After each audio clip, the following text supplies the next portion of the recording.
the things that left the keys. That's crazy.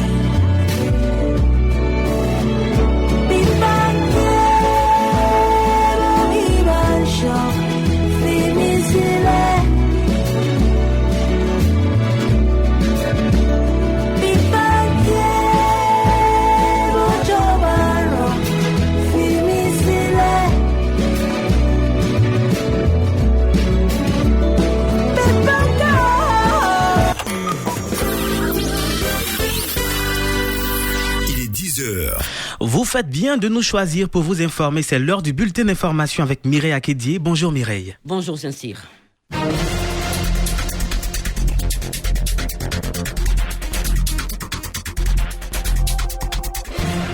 Bonjour à tous. Le Burkina Faso juge ses premières affaires antiterroristes. Le tribunal de grande instance de Ouagadougou a ouvert hier et cependant une semaine le premier procès relatif aux actes terroristes que le pays connaît depuis 6 ans. 10 dossiers seront examinés par les juges.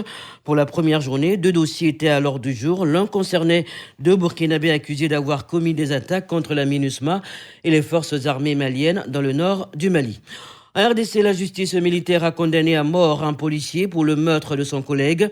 Il avait tué par balle son collègue sous-commandant lors d'un contrôle de port de masque, un cas qui illustre la montée des bavures policières ces dernières années. Par ailleurs, le décès suspect d'un ressortissant congolais en Inde provoque l'indignation. Le mouvement national congolais a organisé hier un rassemblement destiné à obtenir des excuses des autorités indiennes si rien n'est fait. Le NMC menace de mener des actions dites d'envergure à Goma dans l'est de la RDC. Arrêté pour possession présumée de drogue à Bangalore en Inde, ce Congolais de 27 ans est mort quelques heures plus tard dans sa cellule alors qu'il était en garde à vue. Vous êtes sur Radio Côte d'Ivoire. Patrick Hachi lance les travaux du 27e congrès de l'Union postale universelle qui se tient depuis hier à Abidjan. Le Premier ministre représentait le président Alassane Ouattara à l'ouverture de ce grand rendez-vous de la poste mondiale marqué par la réflexion sur l'avenir du secteur postal face aux enjeux de la mondialisation et le renouvellement des instances de l'organisme. Il s'agira surtout de définir la nouvelle stratégie postale mondiale pour les 4 prochaines années.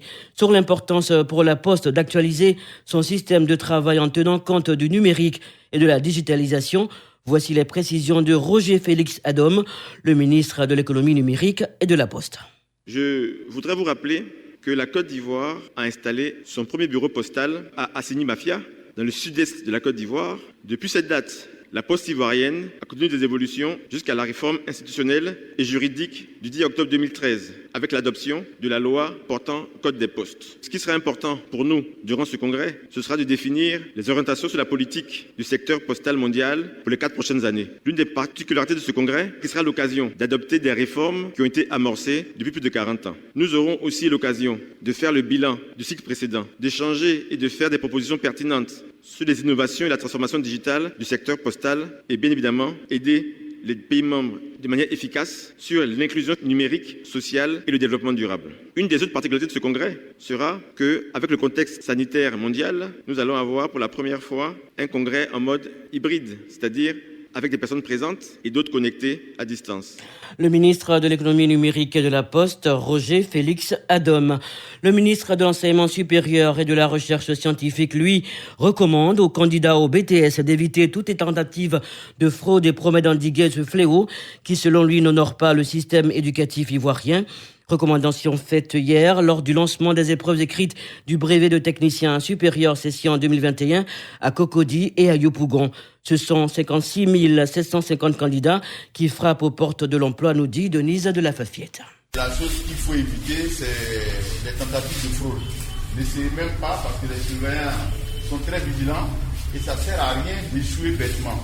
C'est l'un des messages forts que le ministre Adama Diawara a donné aux différents candidats visités ce lundi. Un périple démarré au lycée classique d'Abidjan-Cocody où il a donné le top départ des épreuves écrites. Il compte mettre tout en œuvre pour donner plus de crédibilité aux diplômes ivoiriens. La visite des centres d'examen s'est poursuivie à l'école William Ponty de Yopougon où le ministre s'est assuré du bon déroulement de l'examen, non sans prodiguer les mêmes conseils qu'au lycée classique.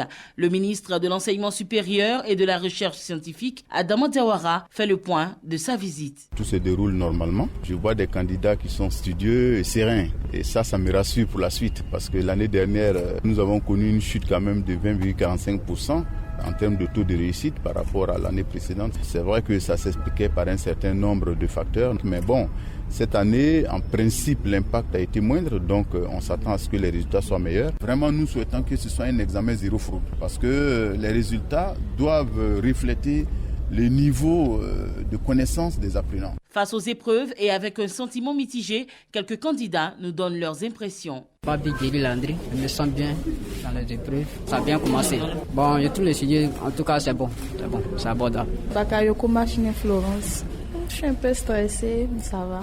C'est un peu compréhensible, ça va. Notons que les 56 750 candidats composent dans 10 filières tertiaires et 23 industrielles. Ils sont repartis dans 125 centres au plan national. Les épreuves pratiques, quant à elles, sont prévues du lundi 16 au samedi 21 août, quand les résultats pour l'admissibilité sont attendus le 23 septembre 2021 sous une note d'espoir pour tous les candidats. Bonne chance à vous.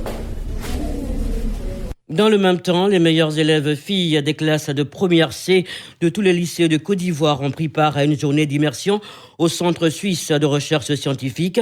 Cette journée se situe dans le cadre du camp d'excellence de 2 semaines initié par la Fondation Pathfinder dans le but de promouvoir le leadership féminin dans le domaine des sciences. La journée d'immersion a été marquée par des séances de témoignage et de motivation conduites par les femmes du Centre suisse ainsi que la visite des laboratoires de recherche. Une belle expérience pour ces jeunes filles, en témoignent ses réactions.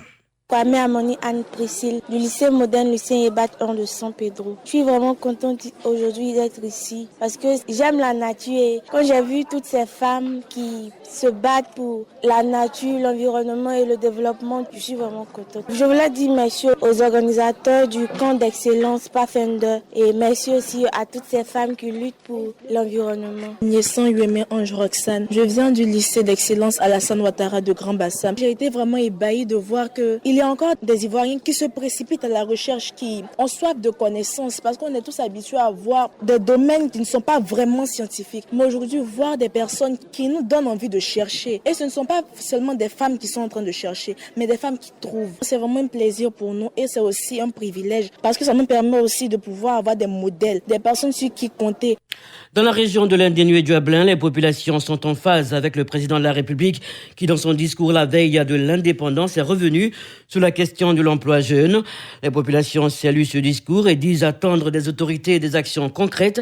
Quelques réactions recueillies par Richard Déby à Beaunois. On écoute d'abord celle de Jacob Assougba, député Bongouanou Commune. Nous ne faisons qu'encourager cette initiative de M. le Président de la République et faire en sorte que véritablement chaque jeune puisse avoir un emploi durable. Si nous voulons éradiquer la pauvreté, si nous voulons éradiquer le banditisme, si nous voulons éradiquer l'orpaillage clandestin, il faut de l'emploi pour la jeunesse, pour ne pas que la jeunesse soit livrée à elle-même. Je suis Besson Emilienne, directeur régional de la promotion des sports et du développement de l'économie sportive du Moronou. Nous saluons cela et nous souhaitons de tous nos voeux que ce soit vraiment une réalité à 90% pour que ces jeunes gens qui sont en train de s'adonner aux vices tels que la drogue, l'alcool, la loisiveté, avec la création d'emplois, leur embauche, je suis sûr que la Côte d'Ivoire sera encore plus mature. Je me nomme Tano Anne Germain, président de ONG Comité régional de lutte contre la saleté en Côte d'Ivoire. C'est une bonne initiative parce que les jeunes, il faut que les jeunes travaillent, puisqu'il y a des jeunes qui sont dans les villes, dans les villages, qui ne travaillent pas. C'est bon pour que les jeunes puissent travailler. Les femmes productrices agricoles de l'Ogoalé, dans le département de Mans, se mettent ensemble pour dynamiser leur secteur d'activité. Leur association a été officiellement présentée lors d'une cérémonie parrainée par le ministre de la Sécurité et de l'Intérieur. Au nom du général Vagondo Diomandé, Pélagie Gonto, fille et cadre du Tonkpi, a offert à cette association 10 broyeuses de manioc. Pélagie Gonto prodigue ici quelques conseils aux femmes issues de cette association. C'est une bonne chose et c'est une chose à encourager. Aujourd'hui, la lutte de Monsieur le ministre, c'est d'assurer l'autonomisation de nos braves femmes de la région. Donc, c'est tout à fait naturel qu'ils soient aux côtés de ces femmes qui ont décidé de se mettre en association pour pouvoir lutter contre la pauvreté. Le secret d'une association, c'est l'entente, c'est la cohésion. Nous leur avons demandé, au nom de Monsieur le ministre, de demeurer ensemble de travailler main dans la main dans l'union pour pouvoir réussir leur mission. Ce bulletin est terminé, merci. Prochain rendez-vous 12h, je serai là. C'était le bulletin d'info, présenté par Mireille Akédié. Découvrez l'actualité nationale et internationale sur votre radio. Radio Côte d'Ivoire, 88.0. 88.0 Abidjan. 88 FM Abidjan. 24h/24. Radio Côte d'Ivoire. Numéro 1. Numéro 1. Sur l'info. Sur l'info. Et le sport.